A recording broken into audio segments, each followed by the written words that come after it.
ஆச்சி மசாலா. எந்த சமையலும் ருசி தேடும் ரகசியம். 20 ரூபாய்.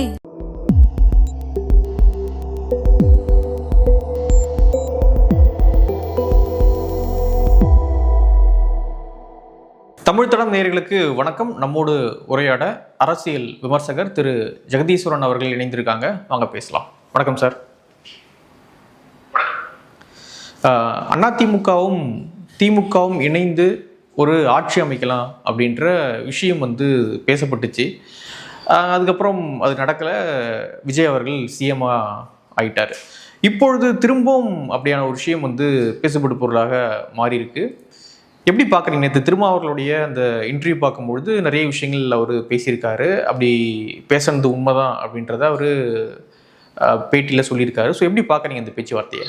இல்லை, இது மறுபடியும் இன்னும் சொல்லப்போனா இது தொடர்வதற்கான நோக்கம் என்ன, திருமாவளவன் அவர்கள் முதலில் பேசுவதற்கான நோக்கம் என்ன அப்படிங்கிறது ஒரு பகுதி. இந்த நேரத்தில் இதை சொல்வதற்கான நோக்கம் என்ன, இன்னும் சொல்லப்போனா இவ்வளவு வெளிப்படையாக இதை இந்த நேரத்தில் ஏன் சொல்கிறார் அப்படிங்கிற கேள்வி நிச்சயமாக எல்லாருக்குமே எழுந்திருக்கும். ஏன்னா இதற்கு முன்னாடி அது குறித்து அவரிடம் கேள்வி கேட்கப்பட்டது, அது போன்ற ஒரு கருத்து என்னிடம் தெரிவிக்கப்பட்டது அப்படின்னு சொன்னதை அன்னைக்கு ஊடகங்கள்லாம் திருமாவளவனும் ஒத்துக்கிறாருன்னு சொல்லி போடும்பொழுது அவர் அதற்கு ஒரு மறுப்பாக ஒரு ட்வீட் ஒன்று எழுதினார். கருத்து தெரிவிக்கப்பட்டதுன்னா அதுக்காக திமுக அதிமுக எட்ட அப்படி அணுகுனாங்கிறது அர்த்தம் கிடையாது அப்படிங்கிறது வேற மாதிரி ஒரு பூசி மூழ்கினார். இன்று கிட்டத்தட்ட வெளிப்படையாக நேரம் முதற்கொண்டு நாள் முதற்கொண்டு அவர் சொல்கிறார் யார் யார் அணுகுனாங்க, யார் அந்த கடைசி ஒரு விஷயத்தில் மட்டும் சொல்லலை கூட மற்றபடி தலைமையில இருந்து முக ஸ்டாலின் என்ன பேசினார், எங்கிறது கருத்து உருவானுச்சு போன்ற எல்லா விஷயங்களையும் சொல்லியிருக்காரு. ஸோ அந்த நோக்கம் என்னங்கிறது அடுத்ததா வருவோம். இது மாதிரியான ஒரு முயற்சி என்ன சொல்லப்போனா நான் முதலாக தேர்தல் முடிவுகள் வந்து கொண்டிருந்த பொழுது நான் ஒரு தொலைக்காட்சியில தெரிவித்தேன். செய்தி தொடர்பாளர்கள் மத்தியில அவங்க நான் பக்கத்துல உட்காந்து பேச ஆரம்பிச்சாங்க, இது ஏன் நாங்க செய்யக்கூடாது. ஏன்னா இன்னுமே கூட திமுக அதிமுக கூட எனக்கு அதிமுக வெவ்வேறு பிரச்சனை இருக்கிறதுனால அதை பத்தி பெருசா பேச மாட்டாங்க. திமுக இன்னுமே அவர்களால் இந்த தோல்வியை ஏற்றுக்கொள்ள முடியவில்லை. இந்த தோல்வி ஏன் நடந்தது, இந்த வெற்றி எப்படி சாத்தியமானது அப்படிங்கிறத இன்னுமே அவங்களை ஏத்துக்க முடியலங்கிறது பெரிய பிரச்சனையாக இருக்கு. கிட்டத்தட்ட இப்போ 10 நாட்களுக்கு மேலாகி விட்டது. ஆனாலும் அவங்களால அந்த வெற்றியை ஏத்துக்க முடியல, தோல்வியை ஏத்துக்க முடியல. இன்னைக்கு வரைக்கும் எந்த தவறுகளை செய்ததால் அவர்கள் வீழ்த்தப்பட்டார்களோ அந்த தவறுகளை மறுபடியும் கூட செஞ்சுட்டே இருக்கிறாங்க. உதாரணத்துக்கு அனிதா ராதாகிருஷ்ணன் அவருடைய பேச்சு, கீதா ஜீவன் அவங்களுடைய பேச்சு, அறிவு கட்டவர்கள் எல்லாம் வாக்களித்திருக்கிறார்கள், எங்களுக்கு நன்றியற்றவர்கள் வாக்களித்திருக்கிறார்கள் அப்படின்னு சொல்றதும், குளத்தூர் மக்கள் குறித்து அவதூறு பேசுவதும், ஒட்டுமொத்தமாக தமிழக மக்கள் குறித்தும் அவதூறு பேசுவதும் அப்படிங்கிறது. இன்னொன்னு எல்லாத்தையும் சோசியல் மீடியா தான், இன்ஸ்டாகிராம் தான் அப்படின்னு சொல்வதன் மூலியமாக எந்த பாடங்களையும் கற்றுக்கொள்ளவும் நாங்கள் தயாராக இல்லை. மறுபடியும் எங்களுக்கு இந்த தோல்வியை ஏற்றுக்கொள்ள முடியாத காரணத்தினால் நாங்கள் மேற்கொண்டு தவறுகள் தான் செய்வோம் அப்படிங்கிற ஒரு இடத்துல மட்டுமே அவங்க இருக்கிறத பார்க்க முடிகிறது. ஸோ அது ஒரு பக்கம். இன்னொரு பக்கம் இந்த மாதிரி அதான் சொன்னேன், அதுல இருந்தது பின்னாடி போகணும்னு பாத்தீங்கன்னா இந்த ஆட்சி அமைஞ்சிடக்கூடாது, நம்ம வீழ்ந்துடக்கூடாது. மிக முக்கியமாக திமுக ஒழிஞ்சு அதிமுக வந்தா கூட பரவாயில்ல, அதிமுக அழிஞ்சு திமுக வந்தா கூட பரவாயில்ல. ஒவ்வொரு முறையும் அப்படிதான் வந்துட்டு இருந்துச்சு. இப்ப திமுக இருக்க பெரிய பெரு நிரடல் நினைக்கிறீங்கன்னா சரி நம்ம தோத்துட்டோங்க, எடப்பாடி வந்தா கூட ஒரு பெரிய பிரச்சனை இல்லைங்க, சரி பரவாயில்ல, இது திமுக போனுச்சு அதிமுக வந்துச்சு, அடுத்ததாக நம்ம மறுபடியும் அடுத்த 5 வருஷம் ஜெயிச்சுக்கலாம் அப்படிங்கிற ஒரு இடத்துல நம்ம போயிடுவோம். இது 2 பேரும் இல்லாம விஜய் அவர்கள் வெற்றி பெற்றது அப்படிங்கிறது, முதல்வர் விஜய் வெற்றி பெற்றதுங்கிறது அவர் நிச்சயமாக ஏற்றுக்கொள்ள முடியவில்லை. அதற்கான ஒரு மெனக்கடல் தான் அவர் ஆட்சி அமைக்க செய்வதற்கான வாய்ப்புகள் இருக்கு. முதல் காரணம் தொங்கு சட்டமன்றம் உருவாகிக்கிறது, அவருக்கான மெஜாரிட்டி வரல. அப்ப இந்த மெஜாரிட்டி வரல அப்படின்னு பார்க்கும் பொழுது நம்ம ஏன் இந்த பக்கம், நான் சொன்ன ரொம்ப ரொம்ப இயல்பாக ரொம்ப சாதாரணமாக ஏற்பட தாட் தான், இது ஏன் இப்படி செய்யக்கூடாது அப்படிங்கிற தாட் உருவாகி அந்த தாட்டை சில பேர் சீரியஸான கன்சிடரேஷன் கொண்டு போய், இன்னும் சொல்ல போனா திமுக இருக்கிற சில மினிஸ்டர்ஸ் எல்லாம் சீரியஸ் கன்சிடரேஷன் கொண்டு போய் அவங்களுக்கு வேற ஒரு ஆப்ஷனும் இருந்துச்சு. ஏன் நம்ம உதய் அவர்களை சிஎம் ஆகக்கூடாது, ஏன்னா நம்ம தான் அதிகமான சீட்ஸ் வாங்கியிருக்கோம், ஏன் உதய் அவர்களை சிஎம் ஆகக்கூடாது அப்படிங்கிற ஒரு தாட்டம் ஓடி இருக்கிற சில செய்திகள் நான் அப்பயே கேள்விப்பட்டேன், அன்னைக்கு கேள்விப்பட்டேன். அதற்கு பிறகு வேணாம், இந்த அரேஞ்ச்மெண்ட் வேண்டாம், நம்ம அதிமுக ஆட்சி அமைக்கட்டும், நம்ம பின்னால இருந்து அவுட் சைட் சப்போர்ட் மாற்றி கொடுக்கலாம், அதற்கு என்னன்னா பிரதிபலனாக நம்ம சில மக்கள் நல திட்டங்கள்லாம் ஸ்டாப் பண்ணக்கூடாது, அதெல்லாம் தொடரணும், இன்னும் சில கண்டிஷன்ஸ் எல்லாம் போட்டு இந்த கண்டிஷன்ஸ் நீங்க ஒத்துக்கிட்டீங்க அப்படின்னா நீங்க இதை செய்யலாம் அப்படிங்கிற ஒரு பேச்சுவார்த்தை, சீரியஸான பேச்சுவார்த்தை என்பது நடந்திருப்பது உண்மைதான் அப்படிங்கிறது இன்னைக்கு வெட்ட வெளிச்சமாக திருமாவளவர்கள் சொல்லிட்டார். நீங்க நல்லா யோசிச்சு பாருங்க, திமுக அதிமுக இந்த முறைதான் ஒருத்தர் எதிர்கட்சியா இல்லாத நிலைமை, ஒருத்தர் எதிர்கட்சியா ஆன நிலைமை. மற்றபடி ஒரு 10 வருடங்களாக அதிமுக எதிர்கட்சியாகவும் ஆளுங்கட்சியாக இருந்திருக்காங்க, திமுக பத்தி பிரச்சனை இல்லை, ஆளுங்கட்சியாக எதிர்கட்சியாக இருந்திருக்காங்க. நீங்க ஒரே ஒரு தேர்தல் தான், இந்த ஒரு தேர்தலின் தோல்வியை எங்களால் தாங்கிக் கொள்ள முடியவில்லை அப்படிங்கிறதுக்காக காலமாக கிட்டத்தட்ட திமுக தீய சக்தி அப்படிங்கிற அடிப்படையில தான் எம்ஜிஆர் அதிமுக ஃப்ளோட் பண்ணார். தொடர்ச்சியாக கலைஞர் எம்ஜிஆருடைய காலம் என்பதை பார்த்திருந்தோம். கலைஞர் ஜெயலலிதா 2 பேர் முகத்துக்கு முகம் கூட நேரம் பார்த்துக்க மாட்டாங்க. இவங்க அவங்கள சிறையில தூக்கி போட்டாங்க, அவர் வந்து இவங்கள சிறையில தூக்கி போட்டாரு. இப்படி கலைவரமாக நடந்தது. சொல்லப்போனா எம்ஜிஆர் கலைஞர் காலத்துல அடிதடி வெட்டுக்குத்து சாவலா நடந்துச்சு. இன்னுமே வந்து பழைய ஆட்கள் சொல்லி கேட்டீங்கன்னா கொலைகள் விழுந்தது. எங்களால வந்து போஸ்டர் ஒட்ட முடியாது, வீதி முழுக்க வந்து நாங்க படம் வரைஞ்சிட்டு இருப்போம். அடிதடி வெட்டுக்குத்து பிரச்சனை அவ்வளவு பிரச்சனை நடந்துச்சு. அவ்வளவு பிரச்சனைகள்லாம் தாண்டி தான் எம்ஜிஆர் அவர் ஜெயிச்சார்.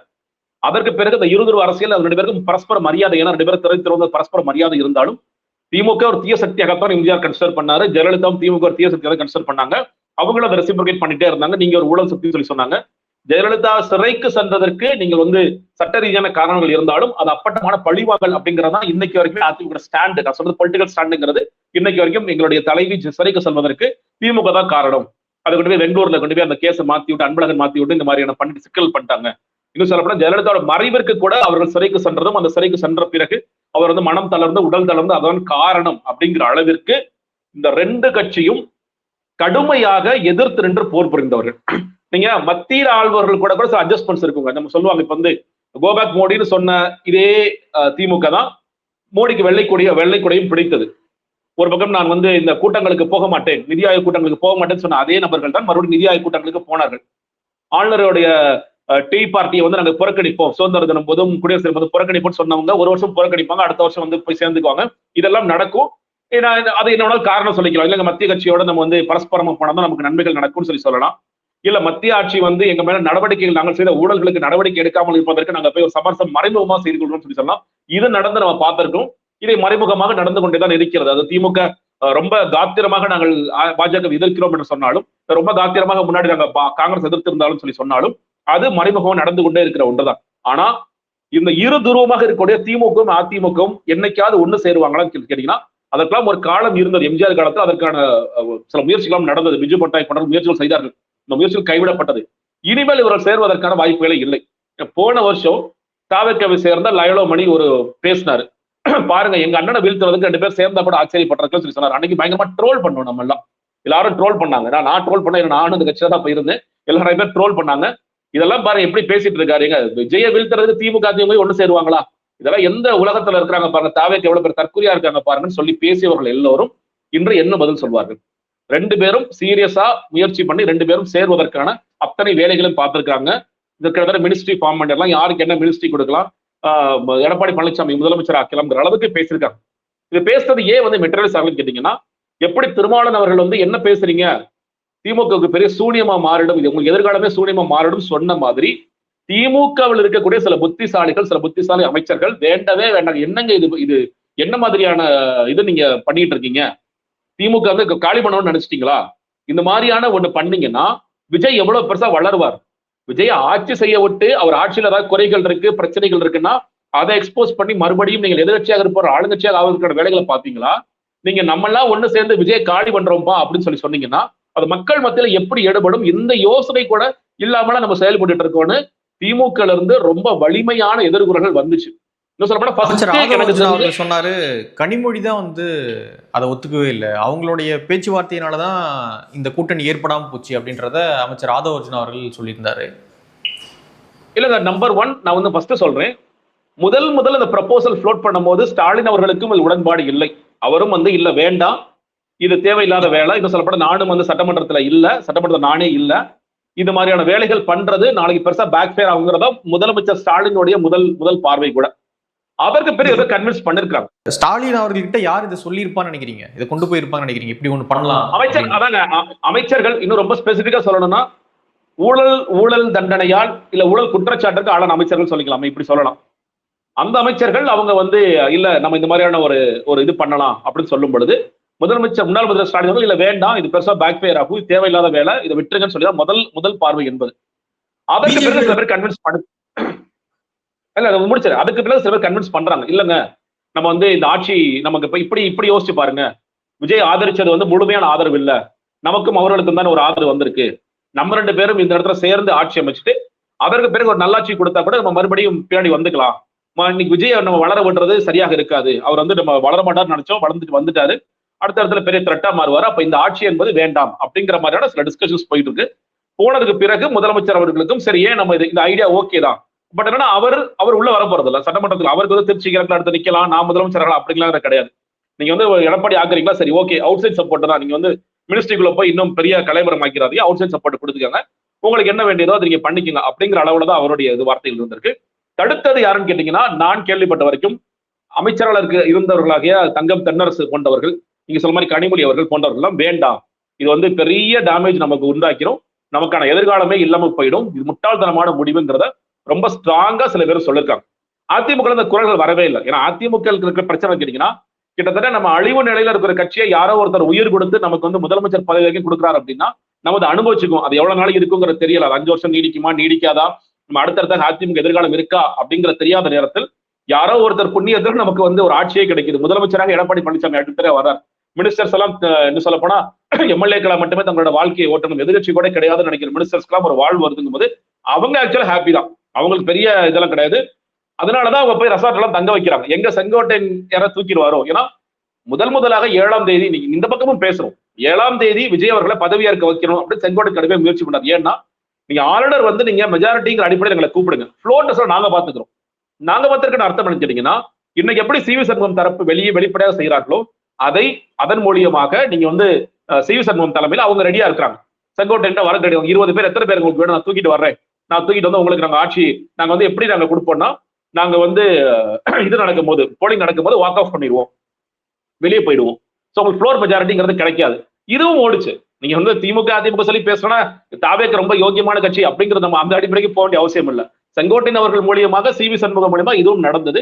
அதற்கு பிறகுதான் நம்ம என்ன பண்ண ரெசார்ட்ல போய் தங்க வைக்கணும், ரெசார்ட் பாலிடிக்ஸ் நடக்குது. அதனாலதான் ஒட்டுமொத்தமாக ரெசார்ட் போய் தங்கி வைக்கிறாங்க. அந்த நேரத்துல தான் பாத்தீங்கன்னா முதலில் வராத எடப்பாடி பின்னாடி வந்து எடப்பாடி அவர்கள் ரெசார்ட்ல சந்திக்கிறாரு. சந்திச்சுட்டு அவங்களை திரும்ப போறாரு. அன்பழகன் மூலியமாக நீங்க புதுவை அன்பழகன் மூலியமாகவும் சில பேச்சுவார்த்தைகள் நடந்துகிட்டே இருக்கு அப்படிங்கிறத பார்க்கின்றோம். அவங்களுக்கு ஒட்டுமொத்தமாக இதுல நம்ம ஒண்ணுமே இல்லாத நேரத்தில் நமக்கு வந்து முதலமைச்சர் பொறுப்பு, நமக்கு அமைச்சர்கள் பொறுப்பு கிடைக்கும் போது அவங்களுக்கு சந்தோஷம், அவங்களுக்கு பெரிய பெரிய சந்தோஷம் தான். இன்னும் சொல்லப்போனா அது ரொம்ப மோசமான நிலைமையில இருக்கிற கட்சியாக மாறிவிட்டது. திமுக தரப்புல நீங்க வந்து மிக்சட் வாய்ஸஸ் தான். ஃபர்ஸ்ட் சில பேர் ஓகே முதலமைச்சர் ஸ்டாலினுக்கு வேண்டாம் என்றது அப்புறம் கன்வின்ஸ் பண்றாங்க. அவர் இப்போ வேணும், அவர் சரி பார்க்கலாம் அப்படின்னு நினைக்கும் பொழுது இந்த மாதிரி வந்து என்ன பண்றாங்க, ஒட்டுமொத்தமாக இல்ல வேண்டாங்க, இது நமக்கு சரியா வராது. இன்னும் சொல்ல போனா எந்த எடப்பாடி பழனிசாமி எதிர்த்து நம்ம அரசியல் பண்ணணும்னு நீங்க நினைச்சீங்களோ, யாரை வந்து கடுமையாக நீங்க பிரச்சாரத்துல திட்டீங்களோ, யார் அடிமைன்னு சொல்லி சொன்னீங்களோ அந்த அடிமையை தான் நீங்க வந்து இப்படி பண்ண போறீங்களா அப்படின்ன பிறகு இது உடையுது. அதற்கு பிறகுதான் அந்த புது ப்ரப்போசல் வருது. சரி ஓகே, எடப்பாடி பழனிசாமியும் வேண்டாம், உதயநிதி ஸ்டாலினும் வேண்டாம், அப்ப நம்ம பேசாம திருமாவளவன் அவர்களை ஏன் நம்ம சிஎம் ஆகக்கூடாது? ஏன்னா அந்த ப்ரப்போசலுக்கு கம்யூனிஸ்டும் ஒத்துக்குவாங்க. ஏன்னா இதுல கூட சிக்கல் ஏற்படும். ஏன்னா கம்யூனிஸ்ட் இப்போ எடப்பாடி பழனிசாமியை நம்ம சிஎம் ஆக்குறோம்னு சொல்லி சொன்னா அவங்களுக்கு ஒரு அதிர்ச்சியாக இருக்கும். நீங்க வந்து எப்படிங்க நீங்க பாஜக கூட்டத்தில் இருக்க ஒருத்தர் ஆக்குவீங்கன்னு சொல்லி சொல்லுவாங்க. அதனால கம்யூனிஸ்டோட 2 ஐயோங்களோட 2 அமமுகவோட 1 பாஜக மட்டும் கழட்டி விட்டுலாம், பாஜக விட்டுட்டு மற்றவர்களும் சேர்க்கணும்னா நம்ம ஏன் திருமாவளவன் அவர்களை சிஎம் ஆக்கக்கூடாது அப்படிங்கிற ப்ரப்போசல் அடுத்ததாக போகுது. திருமாவளவன் அவர்களுக்கு முதலில் அவர் சொன்ன மாதிரி அதிர்ச்சியாகத்தான் இருந்தது. இது எப்படிங்க பாசிபிள், நீங்க வந்து தலித் ஒருத்தரை சிஎம் ஆக்கிடுவாங்களா அப்படிங்கிற பாசிபிலிட்டி கேட்டிருப்பார். ஆனா இந்த இடத்துல இன்னைக்கு சிவி சண்முகம் சொல்றாரு இல்லையா, திருமாவளவன் அவர்களா ஆக்குறதுக்கு நாங்கெல்லாம் ஓகே தான் சொல்லி சொன்னோம் இல்லையா? இல்ல, நீங்க உண்மையில் சொல்லப்போனா அதிமுக இருக்கின்ற பல முன்னாள் அமைச்சர்களுக்கும் திமுக எனக்கு சரியா தெரியல, அதிமுக இருக்கிற பல பேருக்கு திருமாவளவன் அவருடைய தலைமையில நம்ம ஆட்சி அமைக்கணுமா அப்படிங்கிற உடன்பாடு இல்லை, இன்க்ளூடிங் சிவி சண்முகம். அவர்களுக்கு சமூக ரீதியான சாதி ரீதியான பார்வை ஒன்று இருக்கின்றது. திருமாவளவன் ஒரு தலித் ஒருத்தரை வந்து சிஎம் ஆக்கிட்டு அவங்களுக்கு கீழே நாங்க வெவ்வேறு சமூகங்களை சேர்ந்தவர்கள், வன்னியர்கள், கவுண்டர் எல்லாம் கீழே இருப்பாங்களா அப்படிங்கிற பார்வையெல்லாம் இருந்தது. அதனால இன்னைக்கு நல்ல விஷயம் சில பேர் போடுறாங்க, அது கிடையவே கிடையாது. அவர்களுக்கு மனமில்லை, அதுதான் முக்கியமான காரணம். சிவி சண்முகம் ஏன் உடைச்சிட்டு வராருன்னா, இல்லங்க எனக்கு திருமாவளவன் எல்லாம் சிஎம் ஆக்க முடியாது, எடப்பாடி பழனிசாமி சிஎம் ஆயிருந்தா உங்களை ஓகேன்னு சொல்லியிருப்பாங்க, எங்களுக்கு மினிஸ்ட்ரி கிடைக்குதா ஓகே, இதே உங்களுக்கு மினிஸ்ட்ரி கிடைக்கும், மினிஸ்ட்ரி கிடைச்சாலும் திருமாவளவன் சிஎம் நாங்க எப்படி ஏத்துக்கணும், திமுக ஓகே, ஏன்னா முதலமைச்சர் ஸ்டாலின் ஓகேன்னு சொல்லிட்டாரு, நீங்க சிஎம் ஆகிறதுக்கு உங்க அவரே இன்னைக்கு சொல்றாரு, நீங்க இந்த மாதிரி ப்ரப்போசல் ஒன்று போயிட்டு இருக்கு, நீங்க கன்சல்ட் பண்ணக்கூடாது அப்படிங்கும்போது அவர் இல்லங்க வேண்டாம்னு சொல்லி சொல்றாரு. தொடர்ச்சியாக சில பேர் முயற்சி பண்ணிட்டே இருக்கிறாங்க. ஏன்னா அன்னைக்கு இப்போ திருமாவளவன் அவர்கள் கொடுக்கின்ற அந்த ஆதரவு கடிதம் என்பது ஒருவேளை அன்று நடக்காமல் போயிருந்தால், இன்னும் சொல்ல போனா ஆர்டர் ஆல்நேக்கர் அந்த சனிக்கிழமை இரவு ஒருவேளை கேரளா கிளம்பி போயிட்டு ஞாயிற்றுக்கிழமை இந்த டிலே இருந்துச்சுன்னா திங்கட்கிழமை பிரசிடென்ட் ரூல் வந்திருக்கும் தமிழ்நாட்டுல. அதுதான் அவங்களுடைய அடுத்த திட்டம். பாஜக அடுத்த திட்டம் என்பது ஓகே, திமுக அதிமுக அப்படி இல்ல விஜய் வந்து நம்பர் ஸ்கோர் ஆட்டி நம்ம அடுத்துக்கு போயிடலாம் அப்படிங்கிறது.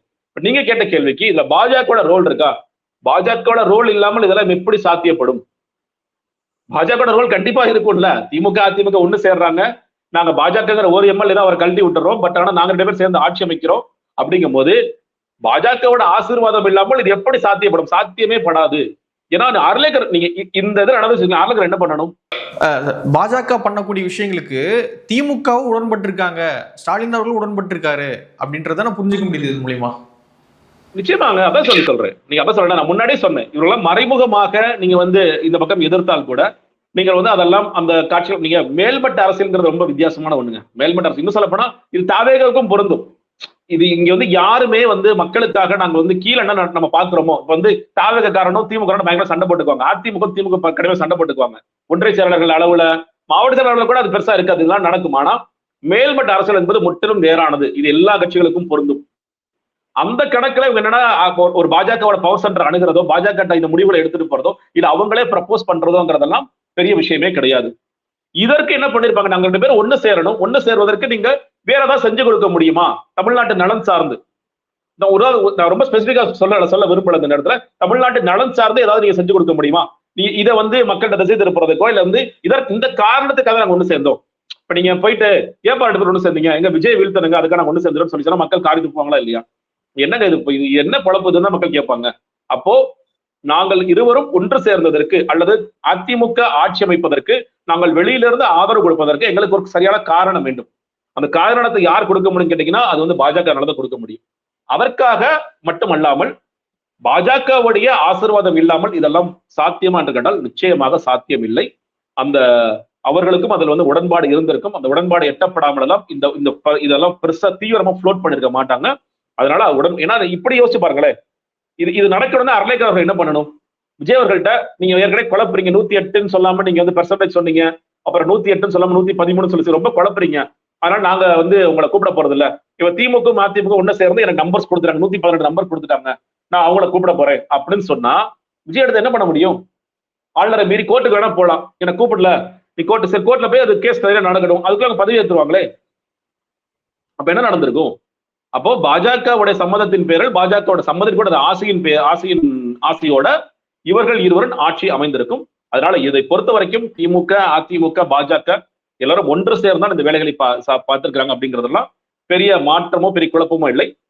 இப்போ திருமாவளவன் ஏன் இந்த நேரத்தில் இது சொல்கிறார் அப்படிங்கிற கேள்விக்கு வந்துருவோம். இது வந்து உள்ள நடந்தது என்னங்கிறது இது. திருமாவளவன் அவர்களுக்கு கூட வந்து திருமாவளவன் அவர்கள் இப்போ ரீசெண்டா ஒரு பிரஸ் மீட் கொடுத்திருக்காரு. அதுல சொல்றாரு, நான் அந்த பொருள்படும்படி சொல்லல, அப்படி ஒரு யூகம் போயிட்டு இருக்குன்னு தான் சொன்னேன். டைரக்டா 2 தலைவர்கள் உட்காந்து பேசி இப்படியான விஷயத்த வந்து முன்னெடுத்தாங்க அப்படின்றது என்னுடைய கருத்து கிடையாது. அப்படி ஒரு யூகம் போச்சு அப்படின்ற மாதிரி தான் சொன்னே தவிர அப்படின்றத சொல்றாரு. அப்போ திமுகவுக்கு எந்த டேமேஜும் ஏற்பட்டக்கூடாது அப்படின்றதுல திருமா அவர்கள் இன்னமும் கவனமா இருக்காரு. ஸோ ஏன் இப்படி திருமா அவர்கள் பேசுறாரு அப்படின்ற விமர்சனங்களும் சமூக வலைதளங்கள்ல வந்துகிட்டு இருக்கு. இல்லங்க, அந்த மாதிரி டேமேஜ் ஆக கூட நினைச்சுதான் திருமாவளவன் பேட்டியை தவிர்த்திருப்பார். இன்னும் சொல்ல போனா பேட்டியை கொடுத்திருக்க மாட்டார். நீங்க இந்த நேரத்தில் நீங்கள் வந்து ஒரு பிரபலமான சேனல்ல இந்த பேட்டியை கொடுக்குறாங்கன்னா திருமாவளவன் அவர்கள்ட்ட இதெல்லாம் பேசப்பட போகிறது அப்படின்னு தெரியாமல் எல்லாம் யாரும் பேட்டிக்கெல்லாம் உட்கார்றது. இது லைவ் கிடையாது, இது ரெக்கார்டு தான். யாருமே இன்னும் சொல்ல போனா ரெக்கார்ட் முடிஞ்சதுக்கு அப்புறம் இல்லைங்க வேண்டாங்க இந்த போர்ஷனை கட் பண்ணிடுங்க, இது பெரிய பிரச்சனையை உருவாக்கும், இது வேணாம்னு கூட சொல்லிருக்கலாம். அந்த உரிமையெல்லாம் பேட்டி கொடுப்பவர்களுக்கு எப்பொழுதுமே இருந்துகிட்டு தான் இருக்கு. அதனால நீங்க வந்து இதெல்லாம் தெரிஞ்சுதான் செய்கிறார். அவருக்கு என்னன்னு கேட்டீங்கன்னா இப்போ ஒரு நெருடல் என்ன வந்துருச்சுன்னா அவரே ஒரு தடவை சொல்றாரு இல்லையா, இப்போ கட்சிக்குள்ள ஒரு குரல் இன்னைக்கு எக்ஸ்பான்ஷன் நடக்க போகுது, மினிஸ்ட்ரியில் எக்ஸ்பான்ஷன் நடக்க போகுது, இதில் நாமும் பங்கெடுக்க வேண்டும் ஒரு குரல் கேட்குது. காங்கிரஸ் போயிட்டாங்கல்ல, 2 மினிஸ்ட்ரிக்கு வாங்கிக்கிறாங்க. அதிமுக பிரிந்து வந்த குரூப் வந்து அவங்களுக்கு மினிஸ்ட்ரி கிடைக்கிற மாதிரியான வாய்ப்புகள் தெரியுது. நம்ம சப்போர்ட்ல தானே இந்த ஆட்சி நடக்குது, கம்யூனிஸ்ட் வேற பார்வை அவர்கள் வேணாம்னு சொல்லிட்டாங்க, நம்ம ஏன் இந்த சப்போர்ட்டை எடுத்துக்கிட்டு நம்ம மினிஸ்ட்ரிக்குள்ள போகக்கூடாது அப்படிங்கிறது மிக முக்கியமான குரலாக இருக்கின்றது. இப்போ மினிஸ்ட்ரிக்குள்ளேயே நீங்க போறீங்கன்னா இப்ப வெளியில வந்து நீங்க என்ன சொல்ல முடியாது, நாங்க இன்னும் திமுக கூட்டணி தான் தொடர்கின்றோம்னு சொல்ல முடியாது.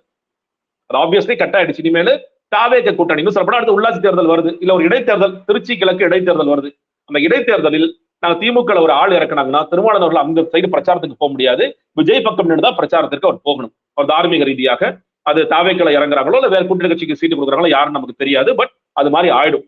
அப்ப இந்த குரல் ஸ்டாண்டிங் சார் இது நமக்கான நேரம், இதை நம்ம கேட்டுட்டே இருந்தோம். திமுக அதை வந்து ஆனர் பண்ணல.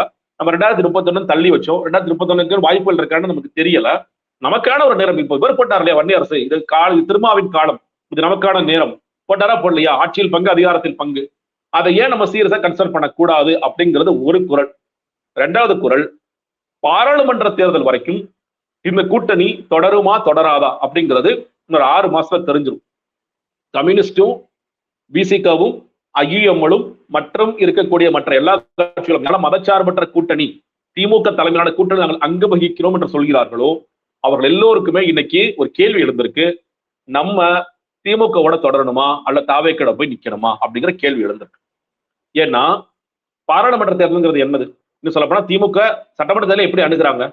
இது மோடிக்கு எதிரான தேர்தல், இது பாஜகவுக்கு எதிரான தேர்தல். இந்த களம் என்பது என்டிஏ அகேன்ஸ்ட் தமிழ்நாடு, டெல்லிக்கும் தமிழ்நாட்டுக்குமான தேர்தல் அப்படின்னு சட்டமன்ற தேர்தலையே அணுகக்கூடிய திமுக நாளைக்கு பாராளுமன்ற தேர்தல்ல ஆமா இது இன்னுமே மோடிக்கு எதிரான தேர்தல், இது என்டிஏக்கு எதிரான தேர்தல் சொல்லி சொன்னீங்கன்னா மக்கள் என்ன கேட்பாங்க? சார் உங்களுடைய பிரைம் மினிஸ்டர் கேண்டிடேட் யார் சார்? சார் காங்கிரஸே அந்த பக்கம் போயிடுச்சு, நீங்க என்ன சார் பேசிட்டு இருக்கீங்க அப்படின்னா இஷ்யூ அப்படிங்கறதுல திமுக நீ பெரிய பிரச்சனை ஆயிடுச்சு. என்ன இஷ்யூ நான் கையில எடுப்பேன்? நான் சொல்லலாம் சனாதானத்துக்கு எதிராக. அதனாலதான் உதயநிதி ரொம்ப கவனமா சட்டமன்றத்துல முடிக்கும் போது சனாதானத்துக்கு எதிரான ஏன் கூடுதலா சேர்க்கிறாரு. சட்டமன்றத்தில் எதுக்கு சனாதானம் குறித்து உதயநிதி இப்ப பேசுறான்னு சொல்லி கேட்டீங்கன்னா நாங்க தான் இன்னும் பாஜக எதிரான எஸ்டாப்ளிஷ் பண்ண முயற்சி பண்றாரு, சொல்லாக முயற்சி பண்றாரு, செயலாக வேற ஒருத்தர் காமிச்சிட்டார்ல. செயலாக ராகுல் காந்தியோட கையை பிடிச்சு தூக்குவதன் மூலியமாக அதை ஒருத்தர் காமிச்சிட்டார். அப்போ இந்த கூட்டணி கட்சிகளுக்கு இருக்கக்கூடிய மிகப்பெரிய குழப்பம், சொல்லால் அடிக்கக்கூடிய திமுக நிற்க வேண்டுமா இல்ல செயலாக காண்பித்துக் கொண்டிருக்கின்ற விஜய் அவர்கள் நிற்க வேண்டுமா அப்படிங்கிற குழப்பம் அவர்களுக்கு இருக்கின்றது. பாராளுமன்ற தேர்தல் என்பது மோடிக்கு எதிரான தேர்தல், ஆன்டி பிஜேபி, ஆன்டி பாஜக ஓட்ஸ், ஆன்டி மோடி ஓட்ஸ் நீங்க சொன்னீங்கன்னா அந்த ஓட்ஸ் காங்கிரஸ் பக்கம் தானே பெரும்பாலானதாக போகும். அப்ப நம்ம எந்த பக்கம் நிற்க வேண்டும் அப்படிங்கிற குழப்பம் தமிழ்நாட்டில் இருக்கக்கூடிய கட்சிகளுக்கு இருக்கின்றது. இது இந்த பக்கம். இதோட இம்பாக்ட் என்னன்னு கேட்டீங்கன்னா தேசிய அளவுல இது எப்படி மாறப்போகின்றது? ஏன்னா மம்தா பானர்ஜி, அகிலேஷ் யாதவ், அரவிந்த் கெஜ்ரிவால், ஃபாரூக் அப்துல்லா இந்த மாதிரி தேசிய தலைவரோட பார்வை என்பது நம்ம கூட்டணியில காங்கிரஸை வச்சுக்கணுமா வேண்டாமா? இவர் தேஜஸ்வி யாதவ், நம்ம கூட்டணியில காங்கிரஸ் அவசியமா? நம்ம ஏன் நம்மளே ஒரு தேர்ட் ஃப்ரண்ட், அது பேரை மாத்திக்கலாம்னு வச்சுக்கோங்களேன், தேர்ட் ஃப்ரண்ட், செகண்ட் ஃப்ரண்ட், ஏதோ ஒரு ஃப்ரண்ட்னு சொல்லிக்கோங்க. நாங்க தான் முன்னணி அணின்னு கூட சொல்லிக்கோங்க. எப்படி ஒரு காலத்தில் சந்திரசேகர் ராவ் முயற்சி பண்ணாரோ, நான் பிஜேபி நான் காங்கிரஸ், அந்த மாதிரி ஒண்ணு ஏன் நம்ம பண்ணக்கூடாது அப்படிங்கிறத திமுகவே இனிஷியேட் பண்ணுவாங்க. காங்கிரஸ் இந்த மாதிரி எங்க கூட்டணியில இருந்து நீங்க எல்லாம் கிளம்புறீங்களா, கிளம்பிங்க, ஒன்றும் பிரச்சனை இல்லை. நான் தேசிய அளவுல இந்த மாதிரியான ஒரு விளையாட்டு நாங்க விளையாடுவோம். இது நடக்கும், இது அரசியல சாதாரண விஷயம் தான். அப்ப எந்த பக்கம் நாம் நிற்க வேண்டும்? அப்ப இந்த மாதிரி ஃப்ரண்ட் ஒன்று உருவானுச்சுன்னா அது பாஜகவை எதிர்த்த அணியா அல்லது காங்கிரஸ் இருப்பதுதான் பாஜகவை எதிர்க்கக்கூடிய அணியா அப்படிங்கிற ஒரு குழப்பமான சூழ்நிலையில் தமிழ்நாடு கட்சிகள் இன்னைக்கு இருக்கிறாங்க. அது எப்படி தீர்வு கண்டுபிடிக்கணும் அவங்களுக்கும் தெரியல. இது இப்ப ஆன்டி பிஜேபி ஓட்ஸ் யார்கிட்டப்பா இருக்கு உங்களுக்கு தெரியலையே. விஜய்கிட்ட இருக்கா, முதலமைச்சர் ஸ்டாலின் இருக்கா? ஏன்னா எடப்பாடி இல்ல, அது தெரிஞ்சு போச்சு. எடப்பாடி நிச்சயமா அந்த ஓட்ஸ் இல்ல. அப்ப யார்கிட்ட இருக்குங்கிற கேள்வி இருக்கிறது. அதற்கு இந்த நேரத்தில் திருவாளருக்கு ஒரு சிக்கல் கேட்டீங்கன்னா மினிஸ்ட்ரியல் எக்ஸ்பான்சிவ் இப்ப கூட்டத்தொடர் கூட்டமா நீங்களும் உள்ள வந்துடலாம். காங்கிரஸ் கூட ஒருவேளை அதிமுக தரப்பு வருதும், அந்த தரப்போட தேவைகளை இன்னும் சில மினிஸ்டர்ஸ் எல்லாம் வரப்போறாங்கன்னா அவங்களோட சேர்ந்து வருவது என்பது சரியாக இருக்கும். இல்ல ரொம்ப நாள் கழிச்சு நீங்க வர்றீங்கன்னா அப்ப ஏன் எவ்வளவு நாள் காலத்தை வேஸ்ட் பண்ணுங்கிற கேள்வியும் இருக்கும். அப்ப எந்த கூட்டணியில் தொடர்கின்றோம் அப்படிங்கிற கேள்வியும் இருக்கும். சோ அதெல்லாம் துவக்கி வைப்பதற்காக ஃபீலர்ஸ் தான். எனக்கு தெரிஞ்சு திருமாவளவன் அவர்கள் ஒரு ஃபீலர்ஸ் விடுறாரு. தமிழக மக்கள் மத்தியில் அந்த ஃபீலர்ஸ் விட்டு பாக்குறாரு, என்ன ரியாக்ஷன் வருதுன்னு பார்க்கலாம் அப்படிங்கறத விடுறாரு. அவருக்கு பாசிட்டிவான ரியாக்ஷன் வந்துச்சுன்னா சரி, அப்ப நாங்க மினிஸ்ட்ரியில போறது என்ன தப்பு? ஏன்னா இன்னைக்கு திமுக கொதிப்பாங்களா இல்லையா? எங்களை போய் இவ்வளவு எக்ஸ்போஸ் பண்ணிட்டீங்களே நீங்க சொல்லலனாலும் யாருங்க அவங்கள்ட்ட பேசினாருன்னு சொல்லும்போது முதலில் நான் ஸ்டாலின் அவர்கள் தான் சொல்லி சொன்னாரு. அதற்கு பிறகு அதை யாரும் சொல்ல விரும்பாது, எதுக்கு இப்போன்னு சொல்லி விடுறாரு. அப்படிங்கும் போது திமுக சைட்ல இருந்து ஸ்ட்ராங்கா இருக்கக்கூடிய யாரோ ஒருத்தர் தான் சொல்லிருக்காங்க, பெரிய பவர் சென்டர்ஸ் தான் சொல்லிருக்காங்க. அப்படிங்கும் போது அப்போ அவர் கிட்டத்தட்ட எக்ஸ்போஸ் பண்ணிட்டார் திமுக அதிமுக எக்ஸ்போஸ் பண்ணிட்டார். அப்படி இருக்கும் பொழுது மறுபடியும் இந்த திமுக கூட்டணிகள் தொடர்வதிலேயே நிறைய சிக்கல். இன்னொரு அவர் சொல்றாரு பாருங்க, இன்னைக்கு என்ன சொல்றாரு, நான் தொங்கு சட்டமன்றம் வரும் என்று நான் கணித்தேன்கிறார். அதனாலதான் நான் காட்டுமன்னர் நிக்கிறான்னு சொல்லி சொன்னேன், நான் ஒரு தனிப்பேட்டில் கூட அதை சொன்னேன்னு சொல்லி சொல்கின்றார். அப்ப அவருக்கு அப்பயே ஒரு தாட் இருக்கு, ஒரு பெரிய ஒரு குழப்பத்துல அவர் இருந்திருக்காரு. அப்படி இருக்கும் பொழுது இதெல்லாம் கணக்கு பண்ணி பார்த்தால் நாம் ஏன் தாவேக அமைச்சரவையில் நாம் ஏன் பங்கெடுக்க கூடாது என்பதற்கான ஒரு கேள்வியை மக்களுக்கு முன்னாடி தூக்கி போட்டிருக்காரு. அதற்கான ஆன்சர்ஸ், பதில்கள் எப்படி வருது அப்படிங்கிறத பொறுத்து அதோட அடுத்த முடிவு இருக்கும் நான் பார்க்கின்றேன். அதுதான் இந்த பேட்டி கொடுத்ததற்கான நோக்கமா நான் பார்க்கிறேன். ஓகே சார், பார்க்கலாம். நிறைய விஷயங்கள் நம்மோடு பகிர்ந்து கொண்டீங்க. நன்றி.